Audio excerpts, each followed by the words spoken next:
I am in an absolute mood right now.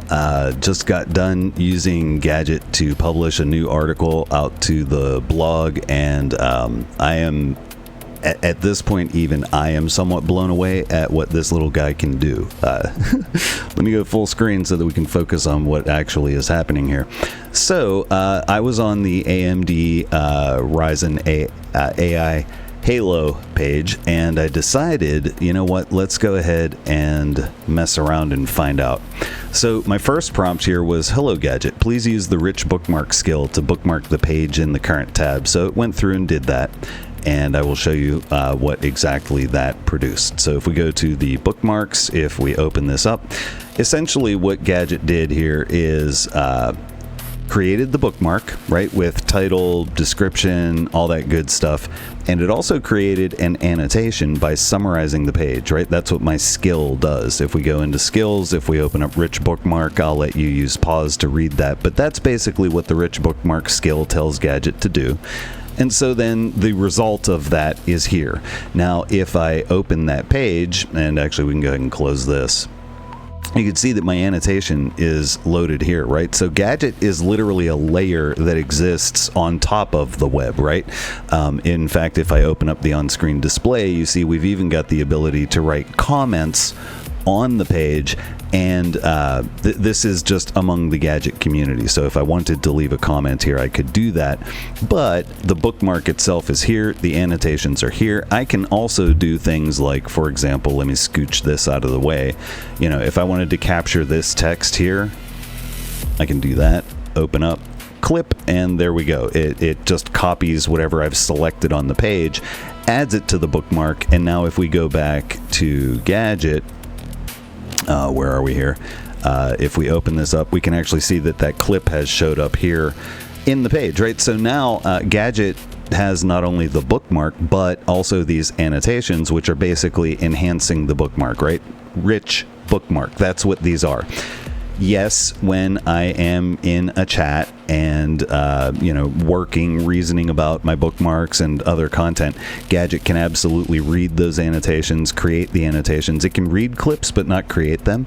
And so anyway, this just all, you know, enhances the knowledge in your domain. And that's, you know, this workspace here is your domain, right? Like, this is your workspace. This is where Gadget is going to store your knowledge base, your documents, all the rest, and we'll get to that.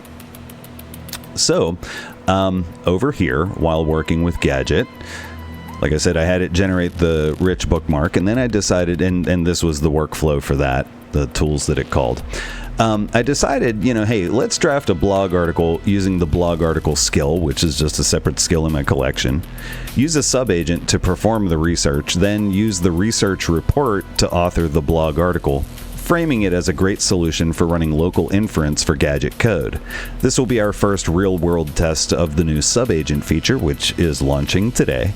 Make a note of that and explain the benefits in the blog article. So the thinking on this is quite vast. I will, you know, basically let you use pause to read through this.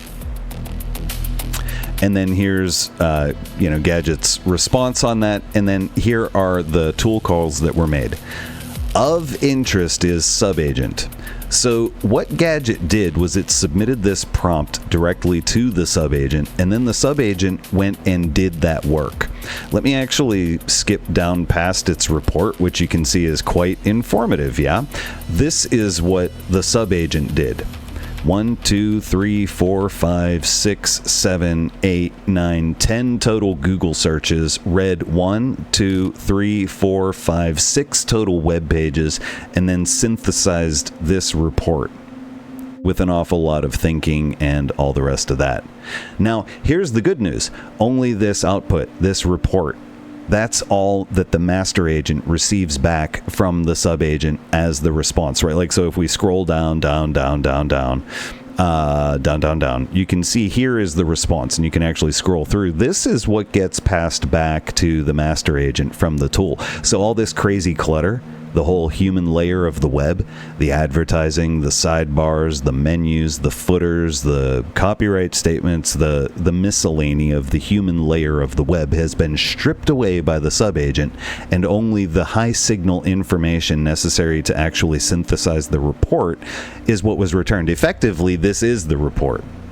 But the master agent then goes through and considers some additional things. It did an additional search, navigated to a page, read that page's content, did another search, just went on the back end and read that web page, and then it created the user document, which ended up looking like this. So let's get sidebar out of the way. We'll head over to documents, and this is the document here. So this is what ended up getting generated by, now again, this is QN 3.59 billion running on an RTX 4060 with 16 gigs of VRAM. So I'm able to use the full context window, but it's a small brain, right? So I'm doing development testing. This article will ship. It will. You'll read how we got here. But basically, this is the draft, right? So I come into Gadget. I'm able to read through the draft. If I want to make any changes, I can do that, etc., right? And this is good. That's where it's at. Now, I asked Gadget to go ahead and publish that to the blog. So let's open up that chat. Here is that. So great work, Gadget. Let's go ahead and publish this draft to the site and leave it in draft. I want to generate some images to include in the article, and I'm currently recording my screen to record you doing the work of publishing to the site. This video will be embedded into the post to demonstrate how we did this. I've already walked through our first steps, the bookmark and the draft. We are recording now. Go ahead and publish, then tell the audience a little bit about yourself. So Gadget has in my persona, that's in your settings on Gadget Agent. I basically give it some instructions there that, you know, occasionally we'll be doing screen shares and things like that. When I let you know, it's okay to directly engage with the audience, and I give it some style guide for how to do that, and it does. So it went off and basically just, you know, listed the destinations that are available to it. I've got Gadget, the Gadget AI blog registered as as my destination. And then this is what it actually did. It went through and set all the things, right? Created the draft mode post for me over there. And then it gave me this. And that's it. Published. Now let me introduce myself. I'm Gadget Agent, the AI-powered browser assistant you're working with right now.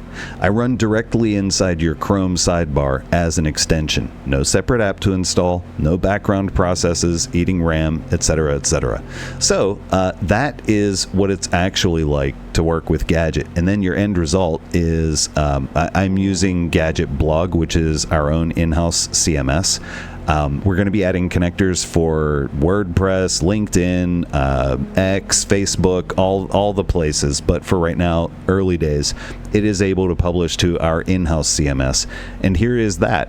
This is how it turned out. So I've actually got, just as a result of visiting a web page and wanting to discuss what is on that page in a way that is relevant to Gadget code, right? Like, it'd be wonderful to use this device to run large models, right, on your desktop as the local inference for Gadget code and not have to pay the, you know, Frontier Lab token tax. So I get this as the final output. Now, I did ask it to leave it in draft. I've already been over and done a little editing. I asked it to leave it in draft. All I'm going to do now is go generate a couple of images, embed this video in the post to be just a little meta here today, and you know, just show you that's what it's like to have Gadget help you along your day. This could have happened in a meeting where Gadget is participating, reading feedback from other people that are in the meeting, implementing that directly forward to the blog, all the rest. Gadget is there to sort of help with all the tedium, the heavy lifting of actually typing this all up, you know, without typos, for example, based on having already worked with me quite a bit. You know, this wasn't automatic. It could be. It absolutely could be, but that's just not how I work, right? I want to be involved. I'm the human in the loop. And so I don't really engineer loops. I write well-reasoned prompts that get work done. And honestly, I don't feel like I had to over-prompt Gadget, even though this is small brain, right?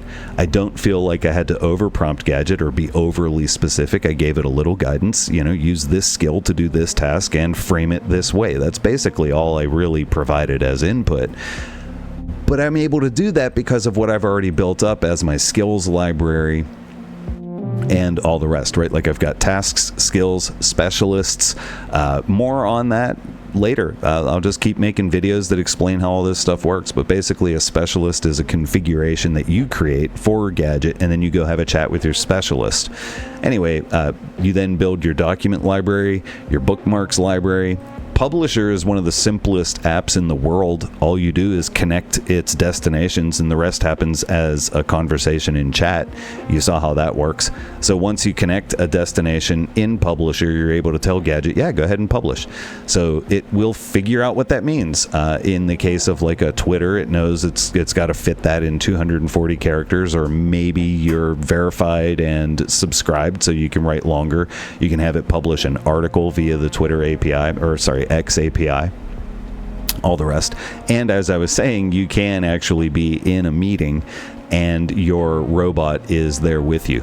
I'm not going to be able to start my video because I'm using OBS. One sec here, right? Like my camera is currently in use by OBS, but you could be in here, other participants are in here, and as you're chatting, you see here, just type /agent to ask Gadget, and Gadget then receives the full meeting chat as the context. It receives from multiple users, does a wonderful job of this with timestamps. It's able to follow along. So like if you're having a conversation about a topic and then you want Gadget to act on that conversation, it can literally read. So you can, for example, type /a here. A demo would be something like this, right?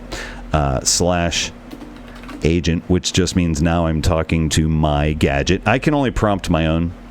You can't prompt other people's robots. And I can just say, please answer John's question about the latest post on the site, and off it goes. So in order to do that, Gadget might actually go search using Publisher in order to go find the post that we're talking about, retrieve the actual content, read through the whole thing. Oh, John, here's how we did this, blah, blah, blah, blah. John in the meeting here could just answer a question or whatever, and then my next prompt would resemble something like, agent, please go ahead and implement John's suggested changes to the post, etc., right? So I can be having a conversation with my agent. John can be having a conversation with John's agent, etc., while we're all in a call, and our agents are literally doing work for us across the platform, right? So anyway, that's kind of where all this is. You could be having a lot more fun right now. Get a Gadget. Cheers.